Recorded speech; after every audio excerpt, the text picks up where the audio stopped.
Good morning, student. In the previous video, we studied about assignment problem. Now today we will learn sequencing problem.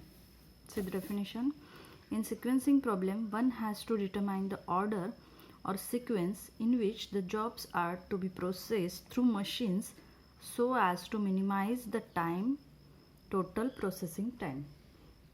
तो इसमें देखो, suppose अगर एक company है जिसमें वेरियस टाइप्स ऑफ मशीन्स है और जिसमें आपको डिफरेंट टाइप के जॉब्स बनाने, तो वहाँ पे हर एक जॉब के लिए डिफरेंट टाइम लगता है. किसी को 8 आवर्स लगेगा तो किसी को 2 आवर्स लगेगा.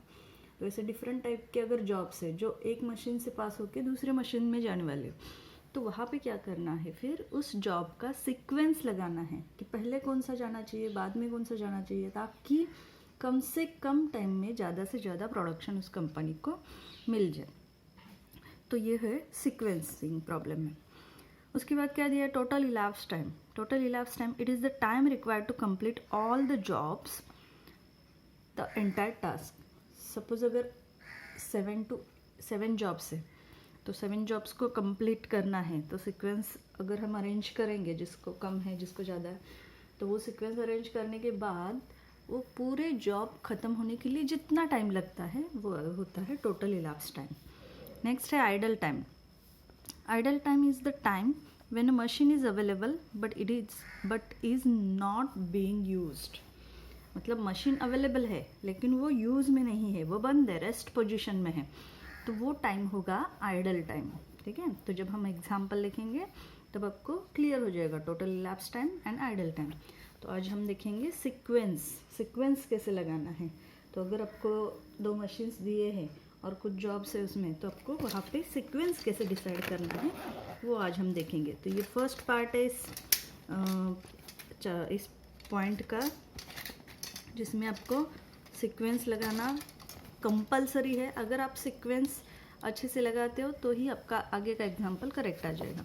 सीक्वेंस गलत हो गया तो फिर आगे सॉल्व करने की ज़रूरत ही नहीं है, क्योंकि पूरा गलत हो जाएगा.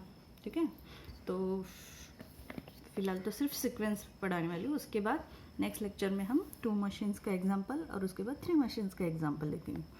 सो सीक्वेंस बहुत ईजी है. क्या करना है, देखो सबसे पहले क्या करना है, अब यहाँ पे देखो जॉब दिए हैं F तक, मशीन M1 M2 2 मशीन्स है. तो फॉर एग्जांपल देखो कटिंग और सीविंग ऐसे 2 मशीन्स है. तो अगर जॉब पहले मशीन में जाएगा कटिंग में, उसके बाद ही दूसरे मशीन में जाएगा सीविंग में. तो ऐसा नहीं हो सकता कि पहले दूसरे मशीन में और बाद में पहले मशीन में, ऐसे नहीं. तो हमें क्या करना है, अगर मिनिमम नंबर पहले मशीन का है तो वो स्टार्टिंग में लिखना है, और अगर मिनिमम नंबर दूसरे मशीन M2 का है तो वो लास्ट में लिखना है. ठीक है, अब देखो इसमें मिनिमम नंबर कौन सा है, सबसे स्मॉलेस्ट नंबर 1 है, तो उसे सर्कल करो और इस जॉब को कट करना है. क्योंकि बहुत बार क्या होता है कि अगर आप ये नोटेशन नहीं करते हो तो बाद में वो रिपीट कर देते. ठीक है, तो सबसे स्मॉलेस्ट नंबर 1 है. अब ये एक M1 का है तो दूसरा M2 का है, तो जो जॉब M1 का है A, तो उसे मैं कट करती हूँ और A को मैं यहाँ पे लिखूँगी. ठीक है, पहला M1 का जो होगा वो स्टार्टिंग में लिखना है, तो यहाँ पे सीक्वेंस में A पे ले आएगा. अब सिमिलरली यहाँ पे 1 ही स्मॉलेस्ट नंबर है लेकिन वो M2 के रो में है, तो M2 के रो में है तो इस जॉब को कट करना है और ये लास्ट में लिखना है. तो यहाँ पे E आएगा लास्ट में. आया समझ में. अब ये 2 जॉब कट हो गए. अब नेक्स्ट जो बचा है उसमें से स्मॉलेस्ट, अब फिर से स्मॉलेस्ट है 2. अब 2 कौन से रो में, M1 में है, तो ये जॉब कट हो जाएगा, F यहाँ पे आ जाएगा. ठीक है, नेक्स्ट अब जो बचा है उसमें से स्मॉलेस्ट 3 है, ये फिर से M1 के रो में है, तो D जॉब जो है वो आगे आ जाएगा. सो F के बाद D आएगा. नेक्स्ट स्मॉलेस्ट नंबर है 4, फिर से वो M1 का है तो B पहले आ जाएगा और फिर बचा C. तो ये हो गया आपके जॉब का सीक्वेंस. अगर हम इस सीक्वेंस से जॉब लेंगे तो कम से कम टाइम में ज़्यादा से ज़्यादा जॉब कंप्लीट हो जाएंगे. ठीक है, अब ये हो गया सिंपल एग्जांपल जिसमें रिपीटेशन नहीं था. ठीक है, आगे देखते हैं। अब देखो सेकेंड एग्जाम्पल जिसमें 1 से लेकर 7 तक जॉब है, time for cutting and time for sewing दिया है। तो ये जो टाइम है ये आवर्स में भी हो सकता है, मिनट्स में भी हो सकता है। सो सी हमें यहाँ पे सीक्वेंस फाइंड आउट करना है। तो सिमिलर प्रोसीजर, सबसे मिनिमम नंबर यहाँ पे नहीं देखना है, ये जो 2 है रो, ये मशीन्स का टाइम है, तो सबसे मिनिमम नंबर है 2। अब अगर आप देखोगे तो देखो 2 सेकेंड मशीन के लिए, तो ये जो फर्स्ट आइटम है वो लास्ट में आ जाएगा। उसके बाद सबसे स्मॉलेस्ट नंबर 3 है जो कि फर्स्ट मशीन का है, तो थर्ड जॉब पहले आ जाएगा। नेक्स्ट स्मॉलेस्ट नंबर 4 है, ठीक है, फिर से ये फर्स्ट मशीन का है तो ये स्टार्टिंग में आ जाएगा। नेक्स्ट स्मॉलेस्ट नंबर 5 है जो कि सेकेंड मशीन का है, तो ये 6 जॉब लास्ट में आ जाएगा। नेक्स्ट स्मॉलेस्ट नंबर 6 है, ठीक है, 2 जगह पे है, तो जो पहले मशीन का है वो आगे आ जाएगा, जो दूसरे मशीन का है वो पीछे से आ जाएगा। तो यहाँ पे 5th आगे से आ जाएगा और ये जो सेकेंड जॉब है वो पीछे से आ जाएगा इधर, और फिर एक जो बचा है 7 वो यहाँ पे आ जाएगा, ठीक है। तो ये हो गया सीक्वेंस। तो जब इस टाइप के क्वेश्चन आप सॉल्व करते हो तो सीक्वेंस को ही पहला मार्क्स है। अगर आपका सीक्वेंस करेक्ट है तो ही फिर आगे का एग्जाम्पल चेक होगा। अब देखो इसमें मैंने 2 बॉक्स बनाए, इसका मतलब क्या है, यहाँ पे आपको 2 आंसर मिल सकते हैं। तो कैसे देखो, सो सी सीक्वेंस फाइंड आउट करना है। इसमें सबसे स्मॉलेस्ट नंबर है 4, तो 4 जो है सेकेंड मशीन का है, तो 4th जॉब जो है वो लास्ट में आ जाएगा, ठीक है। उसके बाद स्मॉलेस्ट नंबर 5,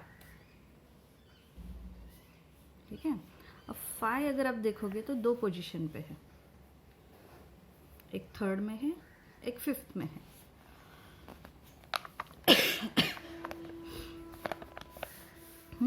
अब यहाँ पे आपके सामने 2 चॉइस है, या तो 3rd पहले लिखो या फिर 5th पहले लिखो।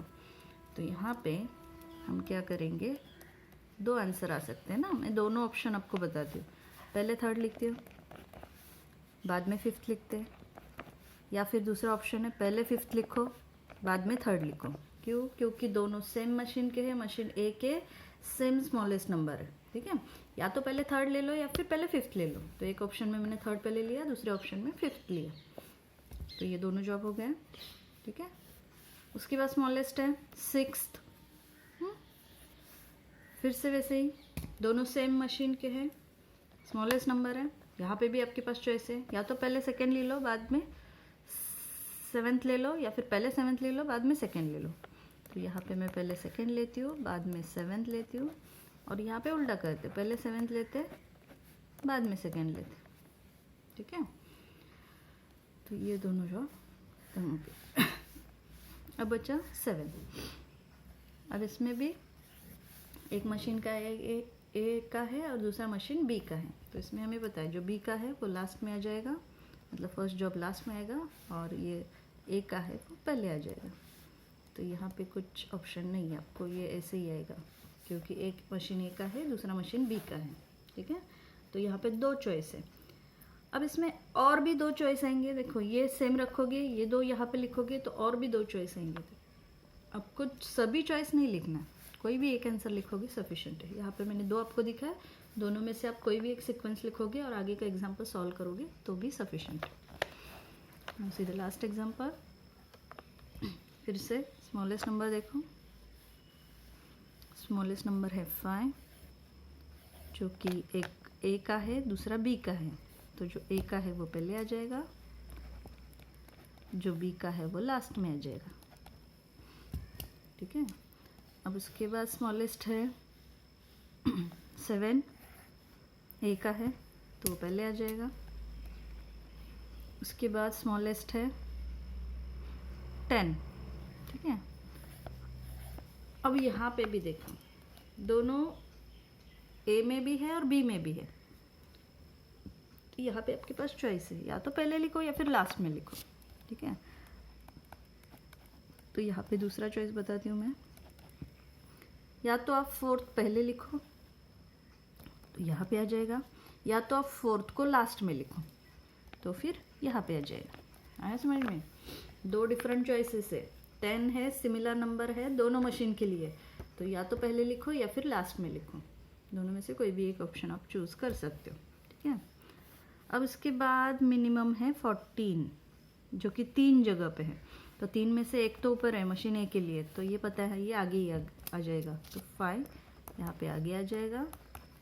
और दूसरे जो 2 है वो सेम है, इसमें भी आपके पास चॉइस है, पहले 2 लिखो या फिर 3 लिखो, तो मैं यहाँ पे पहले 2 लिखती हूँ बाद में 3, या फिर पहले 3 लिखो बाद में 2, ठीक है।